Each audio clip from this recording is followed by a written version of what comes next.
Hey, hey YouTube, hope you're doing well.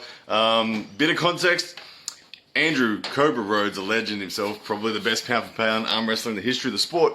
He gives me a call this afternoon and he says, dude, what do you think about this Michael Todd, Devon, Larratt thing? And I'm like, hold your thoughts, Cobra. We can't have this conversation without recording it for the YouTube world. So that's what you're about to see. Me and Cobra, via Zoom, talking about this match. Ready to go. Yo, you're connecting your audio. I can't hear you yet. You gotta unmute yourself, man. There we go. Cheers, mate. There we go. Hey, brother. I'm in my skivvies. Hold on 1 second. Are you trying to use an Australian accent? I gotta dry my face. I tell you what, I had a really tasty. I knew you were gonna do that. I knew you were gonna say that. So I made sure I was eating when we started this call. What's happening, man? Ladies and gentlemen, I don't know who this is. By the way, if you don't know who this is, there's a number of things. There's a number of reasons why you wouldn't know who this is. One would be you're extremely new to the sport of arm wrestling. Another might be, I don't know. You should just basically know who this man is. Cobra Rhodes. In many people's opinion, now I just got to toot your horn for a bit, Cobra. In many people's opinion, probably maybe mine. Either this guy or it's hard to say. I want to say Engen Terzi as well, but it's hard to say this guy or Engen. Two different levels. Hey, buddy. Let me intro. I want to say There's levels to this thing. This guy here, ladies and gents, if you don't know who he is, he's probably the greatest arm wrestler in the history of the sport when we're talking about pound for pound. Yeah. Badass, Cobra Rhodes. How are you, man? What's happening, Ryan Bowen? Blue Bowen. I'm so honored. Yeah. There's a lot been going on at the moment.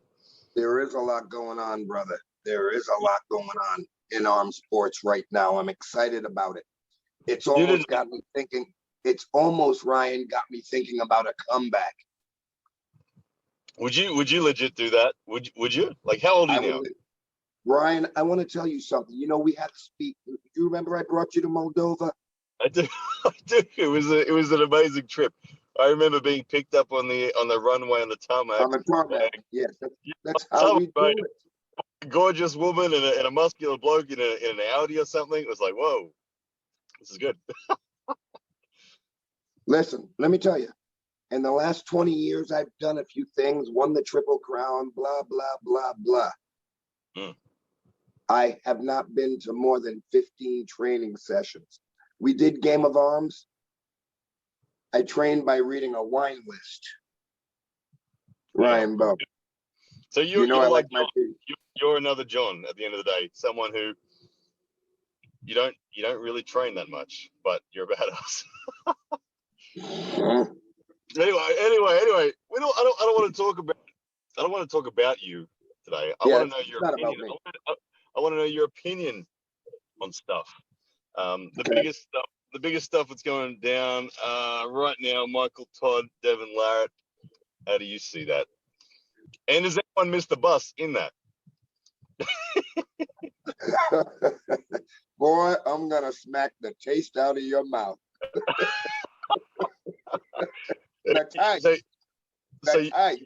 You're the one that's been organizing Argentinian hackers. Absolutely. Tú hablas en español. Nice. But yeah. Hey, listen, what's going on with Devon Larratt and Michael Monster Todd? Monster Michael Todd. Todd Monster Michael. Very, very, very exciting. I believe this is going to be the most viewed arm wrestling match in the history of the sport. Yeah, I think it will be. I agree. and it highlights a good point, doesn't it? It's not necessarily because this match is the greatest match, although it will be an exceptional match, but we're at a fascinating time in the way sport is consumed and how we distribute the sport to the world. And It's true. this right here, Larry Wheels involved, Dubai involved, big YouTube accounts everywhere involved. Everyone's going to be talking about it. Yes, everyone's YouTube account is large except for mine, and that's okay. As long as the sport rises, Yeah. I'm happy. Well, that is the good thing, is that all ships rise with the tide. So, ladies and gents, clearly you're going to jump over to Cobra's channel and subscribe anyway, because this is only part one, and the rest of this conversation you're going to have to find in part two. But anyway, so seriously, go and subscribe to this man. He's a killer, and the content's solid.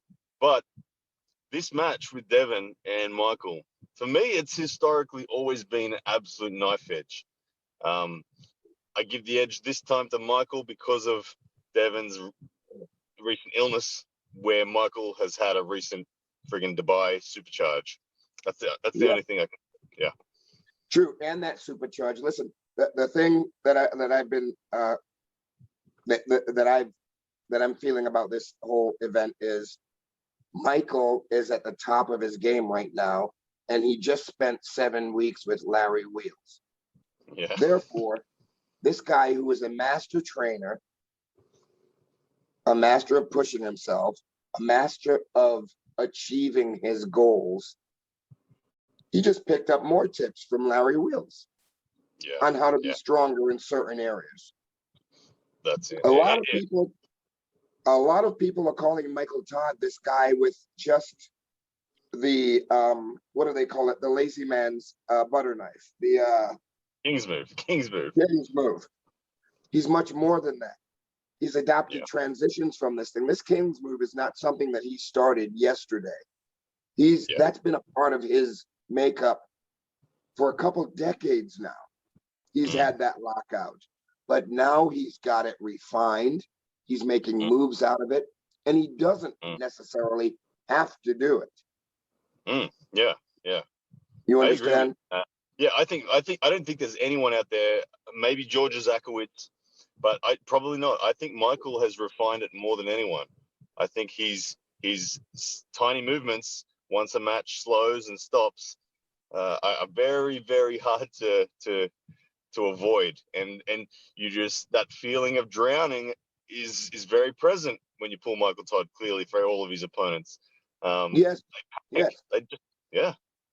Once a match stops, Michael Todd will start to take a man's courage. Not saying that Devon doesn't have any courage. This is a guy that served in the special forces, did 7-8 tours over there in the desert. So he's not going to take any courage from Devon, but he can hurt his arm in a long-term affair. I don't know if this is a race to 2, to 3, or to 4. I don't know what the negotiations are at this point. I don't know what size table they're going to use, what size elbow pad. I hope it tightens up. I'd like to see it on a 4-inch elbow pad, make them both stand up in there. You know? Yeah. But Well, the last time they pulled, it was obviously WAL, where it went 3-2 Michael. But I think the time before that, if we go way back, 2010, 11 or something, I think when Devon was considered the world champ at the time, they pulled Arm Wars, and Devon wins, but it was on the 7x7, but it was still hard work for Devon. Still. I don't think Michael Todd's been pinned easily since he was a teenager. Yeah. You know? So, I mean, the guy sticks to it. You know, he busted his arm. He's still here. You know, Brozink busted his arm when he was a wee tot. You know, Michael busted his arm as a man and overcame this. There's a difference. I mean, I've been gripping up with this stuff for 41 years. You know what I mean? I've seen them all. Yeah. You gotta remember, I'm only a few months younger than Brozink. I've seen all these cats. Yep. Who are you backing in this match? Is it Michael? It's too early for me to pick the spot right now. But if they were to pull today, I would bet the farm on Michael Todd. Yeah. But Devon's got that catch-up time now. I mean, for myself, take me 5 weeks to get ready to pull with a second grade arm wrestler, second from the top tier. You know what I mean? Yeah, Michael Todd is already in great form. He's coming off 7 weeks training in Dubai. yeah. Yeah. Who wants, Devon? That shows you what kind of ballsy guy Devon Larratt is. I mean, but who Yeah. wouldn't? I'd take the match if Larry offered it to me. You know what I mean? Yeah. Oh, well, that's the thing. When we to bring up that term again, which let's debate on whose original thought it was. The whole missing the bus, Igor missing the bus. Who said it first? YouTube? Where did you actually? I want to ask YouTube. Let me know in the comments. Where did you hear the term that Igor missed the bus? Was it from Cobra or from me? All of your YouTubers will have to go to Uncle John's arm wrestling show and see that. Man, you're gonna send more Argentinian hackers because I'm using the term. They're coming, buddy. They're coming. I will bow down to this fact. Pitchforks, chainsaws, and chop, so they don't lose their grip. Apparently 6 hours before me on Uncle John Live used the same Yeah. term and expression that I did in my video. I think it's just great minds think alike, because believe it or not, I don't know if YouTube knows this, but I don't get time to watch much arm wrestling content. I really don't. Neither I. And you know the way I roll. Arm wrestling's really goofy. I'm just in love with it. It's that crazy girlfriend that you can't shake. Yeah. So has Igor missed the bus in this? Like, what does this mean for arm wrestling promotions? I think it unsettles a lot of leagues, and I love it because I come from the cloth of arm wrestlers arm wrestle. Arm wrestlers aren't dictated to by leagues. Mm-hmm. I think it's the biggest piece of crap in the game. Yeah. Someone stopping a man from proving showing what he's made of. You know what I'm saying? When I hopped in this game, we got in a car and drove for hours, and we'd want to bang with everybody. You know what I mean? You can't do that in this day and age, it seems, because so-and-so says no. Oh, you signed this contract, and we've got you locked up for 4 years, and they give you one match every other year. Yeah. I mean, I get. Unless you're Ryan Bowen. Unless you're Ryan Bowen, that is. Man, well, I've been kind of doing this within my, as you observed, within my world of Ryan Bowen.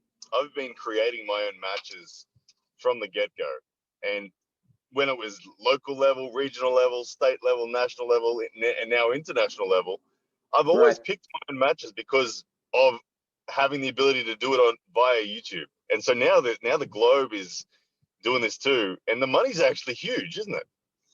It is insane. I'll tell you, the biggest money match I ever had, one single match, was about 28 years ago for $35,000 in a pool hall. Yeah. Nobody knew about it. You know what I mean? What was that against? 35 grand in a pool hall. It was against John the Arm, a guy named John the Arm. He owned a bar called Sticks and Stones in Indianapolis, Indiana. The man said go. I flashed this guy. He was happy because his backers wanted to bet 50,000. We didn't have that much money. Yeah. You understand? He took us out to dinner, and it was just a great event after that. But it was one of the darkest places you've ever seen an arm wrestling match take place. Well, listen, this match happened. How I got this call was because a few months before, there was a big tournament there, a money tournament, which is actually on YouTube, where I jumped in all the classes, of course. And in one of those matches, out of the straps, of course, I took John's hand. Yeah. Have you ever seen that match on YouTube?